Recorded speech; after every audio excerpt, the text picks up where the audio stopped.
তো দেখো সকাল সকাল আমরা বেরিয়ে পড়েছি দিল্লির উদ্দেশ্যে। আর দিল্লি যাচ্ছি মানে দিল্লি টু কলকাতা।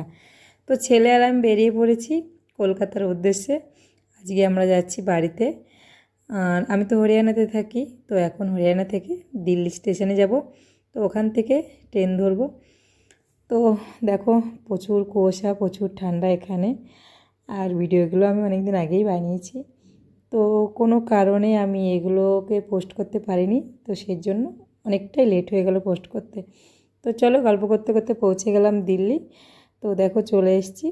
আর এখন ছেলে আর আমি একাই এসেছি, আর মেয়েকে রেখে এসেছি ওর বাবার কাছে। মেয়ে আসেনি, মেয়ে আসবে পরে ওর বাবার সাথে।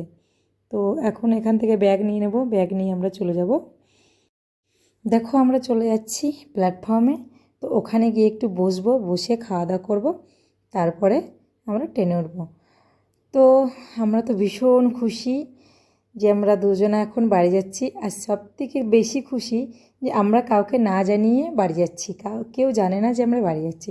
তো দেখো কথা বলতে বলতে আমাদের ট্রেন ঢুকে গেছে শিয়ালদা রাজধানী। একদিকে আনন্দও হচ্ছে, আর একদিকে কিন্তু মেয়ের জন্য অনেকটা খারাপও লাগছে। তো কিছু করার নেই, মেয়েকে রেখে যেতেই হতো। তো চলো এবার দেখো আমরা ট্রেনে বসে পড়েছি। Bye bye Delhi. ভীষণ আনন্দ হচ্ছে যে 1 বছর পরে বেড়ে যাচ্ছি, আনন্দ তো হবেই। তো ভিডিওটা আমি এখানে শেষ করছি, দেখা হচ্ছে পরের ভিডিওতে। ততক্ষণে বাই বাই।